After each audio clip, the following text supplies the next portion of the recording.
Hey, what's going on? In this video, we're going to discuss 15 foundational pillars in this free masterclass on real estate. These 15 foundational pillars will set you up to have a good real estate business, or even if you do not want to have a business, it will show you how to analyze a neighborhood or community for your investment. So without further ado, we're going to get right into our free masterclass. Now, by the way, if this is your first time here, please don't hesitate to hit the subscribe button because you really wouldn't want to miss out on all this wonderful content that's coming at you every single week. So without further ado, let's get to it. Number one, cash flow. Cash flow, I think, is really important when you're looking to buy any particular real estate investment. Okay, now the cash flow, you can apply the 2% rule, which says that any house you buy, multiply that by 2%, and it will give you the amount of cash flow you should receive from that particular investment. Now, another thing to consider is that you take the gross amount of rent or the total rent you get from that investment, you minus that from the expenses from that investment, that gives you your net cash flow. Really important. Now, you multiply that net cash flow by 12, and then you divide that total number by the total investment amount that you spent for the house. That will give you your cap rate, which goes into my second point. The higher the cap rate, the better. A typical cap rate to look for in a real estate investment is anywhere from 12% to 30%. Obviously, the higher, the better. The higher the cap rate, the more money in your pocket. Essentially, you're looking for homes that are below market value. These homes will give you the highest chance of receiving the highest cap rate, because if you pay very high for an investment, it will be very difficult for you to receive a higher cap rate. That's the way to look at it. You know, always pay a low price relative to a high cash flow amount. Now, as we carry along, we're going to talk about population, which is number 3. Population is really important when you think about the growth of that particular community that you're investing into. For instance, New Jersey in particular, the population has grown over the last 5 years. There are many people that live in New York that is moving to New Jersey because New York is very expensive, right? And people that live in New York can keep their jobs. If they're making $80,000 a year, $100,000 a year, they can commute relatively easy. It takes maybe an hour or 45 minutes to an hour, depending on where they got to go. But they can hop on a train right to New Jersey, and that $100,000 salary that they make can stretch a longer way in New Jersey. Now, they'll have a bigger place. They'll have more space. They'll most likely have a garage. They can even buy themselves a 2-family or 3-family in New Jersey. So the reason that's happening is there. Now, the second point is that the population is growing. So they mean that more developers now can develop more. And because of that, the home prices will increase because you have a higher demand of people that's buying real estate. Not only that, you have rental amounts that people rent from will also increase in value. So a 1-bedroom is going to go up in value. A 3-bedroom is going to go up in value. Now, just imagine if you buy in a community where the population is increasing, people got to live somewhere. So look for areas where the population is increasing. Number 4, tax benefits. Tax benefits are really important, especially if you have leverage. Leverage is money you get back from the bank to help finance the properties that you're looking to buy. Now, the way tax benefits work is that the interest that you paid on your mortgage every single month, you can use that as a deduction for your income tax for that year. Also, if you take out a home equity line of credit, which is called a HELOC, the interest on the HELOC, you can use that as a deduction on your income tax as well. The third thing you can also use in your deduction is payment mortgage insurance. So typically what happens is that if you take out a mortgage, that mortgage company will say, look, I want to guarantee that if you don't pay, that I can get the money elsewhere. So because of that, you have to pay insurance on the mortgage to guarantee the bank that you're going to pay the money back, and if don't, the insurance company will pay for that. Anyway, that amount that you pay for the insurance can also be deducted as well. So here's the basic concepts that go with tax benefits. Number 5, equity. Equity is really important. When you look to buy a house, you're only looking for fixer-uppers, homes that need work. And so if you are looking, you should only buy a home that's 25% below market value, and that includes the construction. So let's say you buy a house for $100,000, but construction is $30,000, you're all in at $130,000. That home should be worth $200,000 times 0.75, that gives you $150,000. So you're pretty good. You made a $50,000 profit on that house. This is how you should run your numbers to find equity. Only buy homes with at least 25 to 30% equity in that house every single time. Number 6, improvements or rehab. Now, there's a way to do rehab to set yourself up to not lose money. Now, the number one way that I've learned is that never pay your contractors in advance for work not completed. What this means is that once the contractor completes the job, then you pay the contractor for the work completed at that time. Now, the contractor may say they need supplies. Granted, you go to the supply house and you buy all the supplies that the contractor needs to do the work at your house.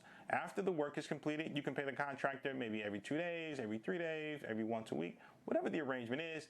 But essentially, you never want to pay in advance for work not completed. The second thing with this is that you want to make sure that you have an accurate budget for your rehab, because if you go in there and the budget increases by 50% or 100% based on your original numbers, then that's going to take away from your cash flow, which is going to take away from your cap rate.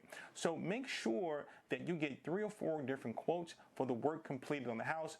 Make sure that the people actually can show you homes that they've completed. Make sure that they have good references, and also make sure that you have a contract with this contract. And then lastly, make sure that the contractor has insurance, because shit always happens when you're renovating these homes. They need insurance, and they also need a license. Number 7, appreciation. Homes typically appreciate by 3 to 4% per year. However, if you're investing in a community where the population is increasing, which means that which means that new development is happening, which means that rental prices are going up. Now, most likely people will want to do business there. So you will have more businesses opening. This gives all indication that the area will increase in value. Also, you have to look at the transportation as well. How close or far away is the nearest bus or nearest train from your particular community? Because the more accessible transportation is, the more value there is there. Now, that is typically what happens, but you can also invest in an area next to an area where appreciation is happening. If the appreciation increases in value, if you see an area next to the area you're looking to invest into and it's increasing in value, it may be a safe bet that that area may increase in value. It's always good to look at, because it's good to invest on the upside versus investing in an area that already is at its peak. You got to look at areas like, okay, number 8, amortization. Amortization deals with a schedule for 30 years, and it tells you how much interest you're going to pay the bank, how much principal you're going to pay the bank at the interest rate you locked in with the bank. Now, it tells you every single month, over every single year, every payment you're going to pay towards interest and principal. So it's good to look at so you can see exactly how much equity you're going to have in your house over 5 years or 10 years. You can get this from your banker.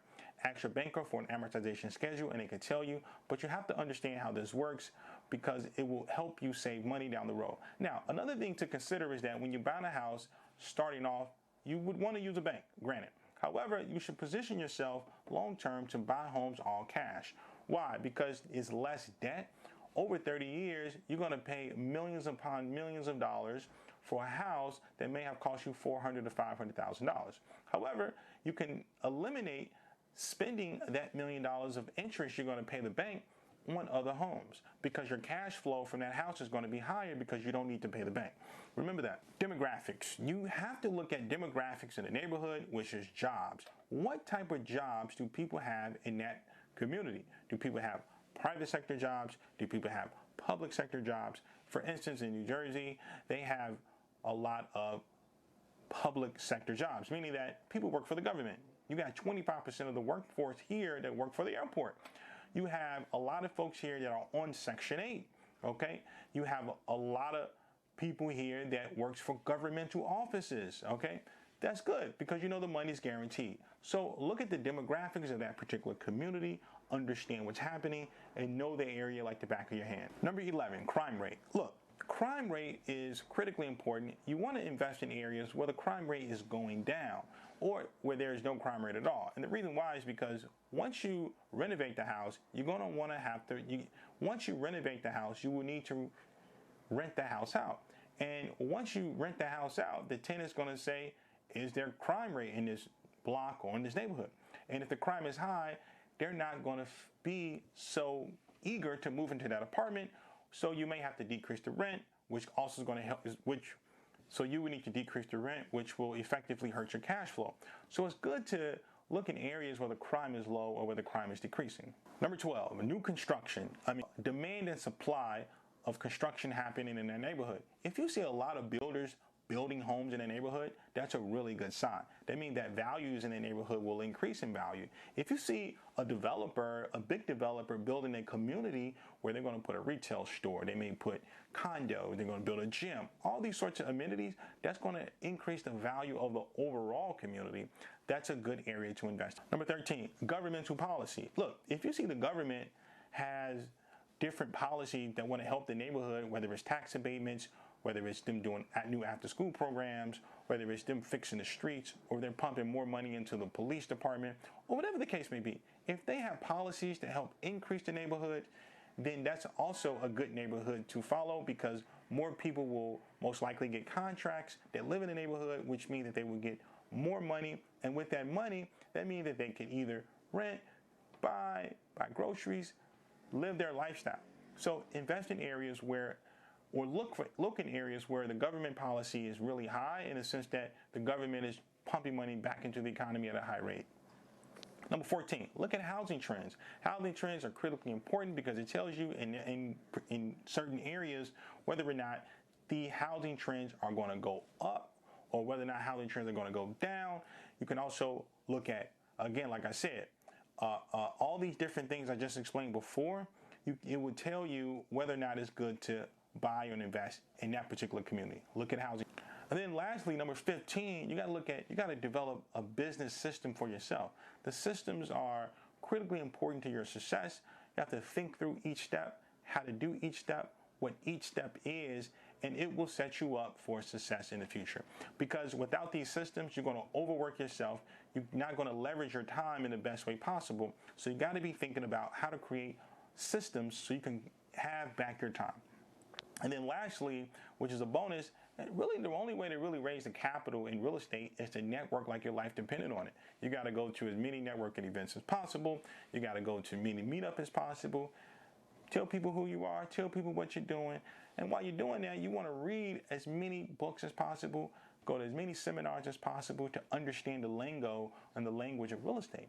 And that will help you succeed in real estate. So there you go. Here are 15 pillars to real estate, and this is a free masterclass. If you like this content, just hit the subscribe button, and then on that note, we'll present more content. Bye-bye.